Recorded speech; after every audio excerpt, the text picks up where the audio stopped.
Hello बच्चों, कैसे हैं आप सभी। होप करती हूँ कि सभी बहुत अच्छे होंगे। और इस वीडियो में हम देखने वाले हैं क्या होता है जब इंपॉर्टेंट रिएक्शंस हैं जो ऑलरेडी एग्जाम में पूछे जा चुके हैं और इस साल भी पूछे जाने के बहुत ज़्यादा चांसेस है। ठीक है, तो ये रिएक्शन आना फिक्स ही है, आता ही है। तो चलो देख लेते हैं। कुछ इंपॉर्टेंट मैं उनमें से लेकर आई हूँ क्या होता है जब इंपॉर्टेंट रिएक्शंस। ठीक है, सबसे पहला रिएक्शन हमारा है क्लोरोबेंजीन का जल अपघटन किया जाता है। मतलब बस इतना ही बोल देगा कि क्लोरोबेंजीन का जल अपघटन किया जाता है तो क्या होता है भाई, तो बस इतना ही लिख देगा। तो हमको करना है क्लोरोबेंजीन का जल अपघटन, तो हम करते हैं। चलो, तो ये रहा क्लोरोबेंजीन, बेंजीन बनाया, क्लोरीन जोड़ा, ये क्लोरोबेंजीन बन गया। अब इसका NaOH के साथ क्रिया करानी पड़ेगी। मतलब जल अपघटन कराने के लिए क्या कराना पड़ेगा, सोडियम हाइड्रोक्साइड के साथ क्रिया कराएंगे। तो हमारा क्या बनेगा, ये जो Na है वो यहाँ पे जाके NaO जो है वो यहाँ आ जाएगा और ये Cl जो है यहाँ H के साथ जुड़ के HCl बनाएगा। H जो है वो Cl के साथ यहाँ जुड़ जाएगा।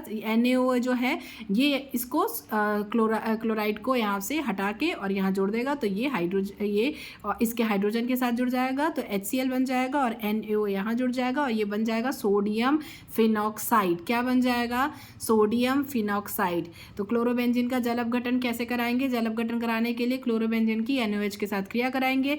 NaO यहाँ जुड़ जाएगा, Cl रिप्लेस हो जाएगा, HCl बन के निकल जाएगा, सोडियम फिनॉक्साइड बनता है।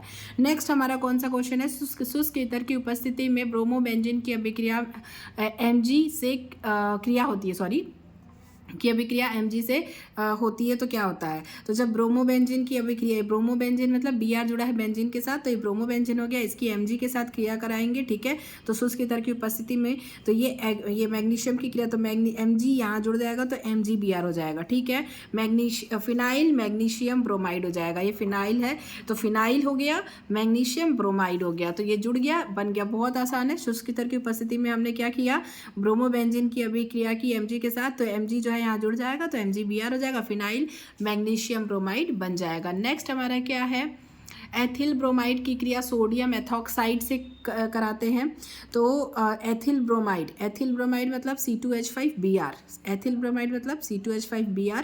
अब यहाँ पे की क्रिया सोडियम एथॉक्साइड, तो सोडियम एथॉक्साइड मतलब NaOC2H5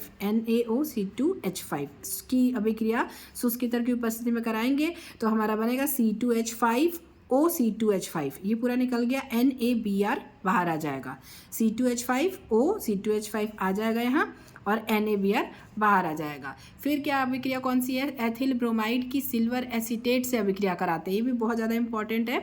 तो एथिल ब्रोमाइड की सिल्वर एसीटेट के साथ अभिक्रिया कराएंगे। एथिल ब्रोमाइड मतलब C2H5Br, याद रखना, एथिल ब्रोमाइड मतलब C2H5Br की अभिक्रिया सिल्वर एसीटेट मतलब CH3COOAg सिल्वर एसीटेट के साथ अभिक्रिया कराते हैं तो एथिल एसीटेट बनता है, जिसको एस्टर कहते हैं, एथिल एसीटेट। तो CH3COOC2H5, इसमें भी AgBr बाहर आ जाएगा। ठीक है, AgBr के साथ क्रिया करके बाहर आ जाएगा। अब ये क्या बन गया, CH3COOC2H5, एथिल एसीटेट एस्टर बोलते हैं इसको। ठीक है, अब देख लेते हैं नेक्स्ट। डाईएथिल ईथर को फॉस्फोरस पेंटाक्लोराइड के साथ गर्म किया जाता है तो क्या होता है। तो डाईएथिल ईथर को फॉस्फोरस पेंटाक्लोराइड के साथ गर्म करेंगे। C2H5OC2H5 डाईएथिल ईथर, डाईएथिल मतलब दो एथिल।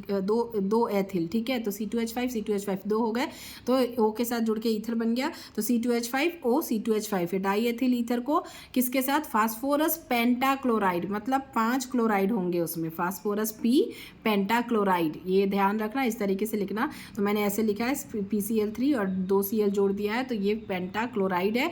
तो डाईएथिल ईथर को फास्फोरस पेंटाक्लोराइड के साथ क्या किया, गर्म किया, तो क्या बना, 2C2H5Cl, ये C2H5 दो है, ये 2 हो गया, एक Cl इसके साथ जुड़ जाएगा तो C2H5Cl हो गया 2, और फिर क्या बचा, P, ये जो O है ये P के साथ आके जुड़ जाएगा तो POCl3 बन जाएगा। ठीक है, POCl3 इसको बोलते हैं phosphoryl chloride, POCl3 phosphoryl chloride, 2C2H5Cl ethyl chloride. ठीक है, एथिल क्लोराइड।